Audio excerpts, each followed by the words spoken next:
नमस्कार, मैं हूं पूजा सिंह। स्वागत है आप सभी का आपके अपने राजपथ और बुलंद आवाज पर। दोस्तों, इस समय उत्तर प्रदेश की राजनीति में फेकम फिकाई का दौर चल रहा है। फेकम फिकाई से मतलब है कि जिस तरीके से अभी 2-3 दिन पहले दारा सिंह चौहान पर स्याही फेंकी गई थी। दारा सिंह चौहान वही हैं जो समाजवादी पार्टी को छोड़ करके भारतीय जनता पार्टी में शामिल हुए थे और इस समय घोसी से उपचुनाव लड़ने की तैयारी में हैं।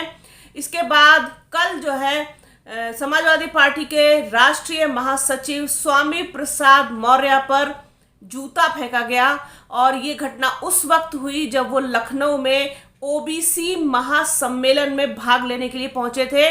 उस वक्त एक व्यक्ति ने उनके ऊपर जूता फेंक कर मार दिया। इसके बाद से तमाम लोगों की प्रतिक्रियाएं जो है वो इस घटना पर आनी शुरू हो गई। इसी चीज पर एक और प्रतिक्रिया आई है, एक व्यक्ति विशेष की प्रतिक्रिया आई है जो इससे पहले भी अपनी प्रतिक्रिया को लेकर के ही सुर्खियों में रह चुका है और वो व्यक्ति है अयोध्या के महंत राजू दास। क्या कुछ उन्होंने अपनी प्रतिक्रिया में टिप्पणी करते हुए कहा है, पहले आपको वो सुनवाते हैं। आने वाले दिनों में अखिलेश यादव जी भी जूते से पीटे जाएंगे, क्योंकि उनके पार्टी के वरिष्ठ नेता रोज रोज सनातन को गाली देते हैं और अखिलेश जी कार्रवाई उसके खिलाफ नहीं करते हैं। इसलिए आने वाले दिनों में अखिलेश यादव जी के ऊपर भी जूता गिरेगा। तो सुना आपने महंत राजू दास को कि वो किस तरीके की भाषा का प्रयोग करके उत्तर प्रदेश जैसे बड़े राज्य के पूर्व मुख्यमंत्री अखिलेश यादव के बारे में बोल रहे हैं कि अभी तो जूता सिर्फ स्वामी प्रसाद मौर्य पर पड़ा है और आने वाले टाइम में अखिलेश यादव के साथ भी ऐसा कुछ हो सकता है। इस तरीके की टिप्पणी करने की, इस तरीके की प्रतिक्रिया देने की इनको हिम्मत शायद तभी मिलती है क्योंकि इनको कहीं ना कहीं से एक बहुत मजबूत जो है संरक्षण प्राप्त जब तक ना हो, तो इनकी जो रीढ़ की हड्डी है, जो इनकी बैकबोन का काम करते हैं, वो है सरकार। इस उत्तर प्रदेश की सरकार ने इस तरीके के लोगों को जिस तरीके की छूट दी हुई है, किसी के लिए भी मुंह उठा करके कुछ भी बोल देने की, उसी का ये नतीजा है। इससे पहले भी महंत राजू दास स्वामी प्रसाद मौर्य के रामचरितमानस वाले बयान को लेकर के सुर्खियों में आ चुके हैं। उन्होंने स्वामी प्रसाद मौर्य के ऊपर इनाम रख दिया था कि उनका जो सिर लेकर के आएगा उसको 21 लाख रुपए का वो इनाम देंगे। कोई इनसे ये पूछे कि आप कौन होते हैं किसी के ऊपर इनाम रखने वाले, आप कौन होते हैं किसी को भी इस तरीके की जो है टिप्पणी करके बोलने वाले, और आपके पास 21 लाख रुपए आए कहाँ से? आप महंत हैं, अयोध्या में आप महंत का काम करते हैं और आपके पास 21 लाख रुपए देने की मतलब हैसियत है? आपकी हैसियत है 21 लाख रुपए देने की? और किसी के भी ऊपर कोई इनाम रख देना मतलब क्या जंगल राज चल रहा है?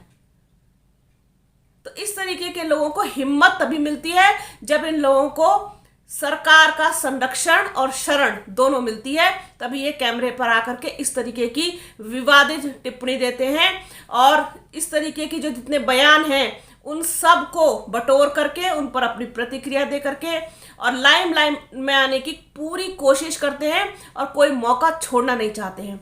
स्वामी प्रसाद मौर्य ने जो कुछ भी कहा था उस वक्त, उन्होंने जिस विवादित टिप्पणी पर बात की थी, उस दोहे पर बात की थी, वो सब कुछ अपनी जगह पर, कल कुछ जो कुछ भी हुआ वो अपनी जगह पर, लेकिन आपकी लड़ाई वैचारिक हो सकती है, आपकी लड़ाई मतभेद वाली हो सकती है, लेकिन जिस तरीके का आप बयान देते हैं, जिस तरीके की आप टिप्पणी दूसरों के ऊपर करते हैं, ये बिल्कुल भी बर्दाश्त नहीं होनी चाहिए।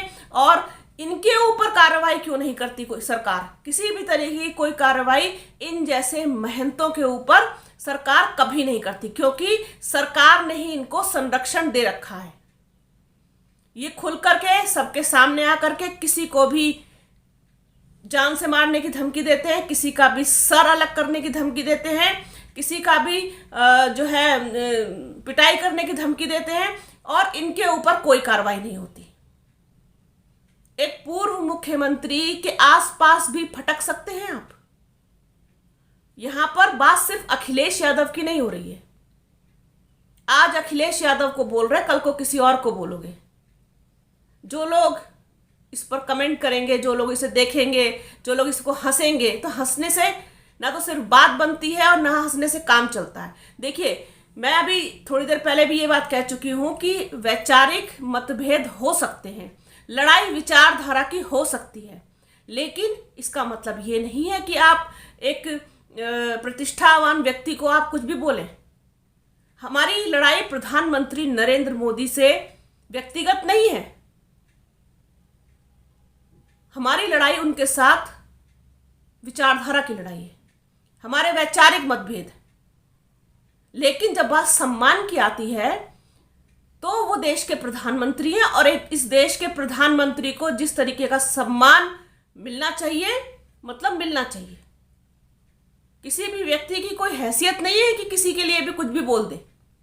सोच समझ के बोलना चाहिए, सोच समझ के टिप्पणी करनी चाहिए। लेकिन इस तरह के जितने भी लोग हैं, जो ये महंत हैं, जो बाबा हैं, ये कुछ भी नहीं सोचते हैं। बोलने से पहले बस इन्होंने उनको बस मुंह उठाया और बोल दिया। और सबसे बड़ी बात यह है कि यही सबसे बड़े ठेकेदार हैं हिंदू धर्म के, यही सबसे बड़े ठेकेदार हैं सनातन धर्म के। मतलब ना तो स्वामी प्रसाद मौर्य और ना ही अखिलेश यादव, उनको तो कुछ पता ही नहीं, ना हिंदू धर्म के बारे में ना सनातन धर्म के बारे में। जो कुछ पता है वो इनको पता है। तो ये एक चीज जो है, जिस तरीके से इन्होंने कही है, अपनी प्रतिक्रिया दी उस घटना पर, ये बहुत ही ज्यादा निंदनीय है। और जिस तरीके से इन्होंने शब्दों का चयन किया, शब्दों का इस्तेमाल किया है, वो बहुत ही ज्यादा खराब है और इस पर एक्शन लेना चाहिए सरकार को।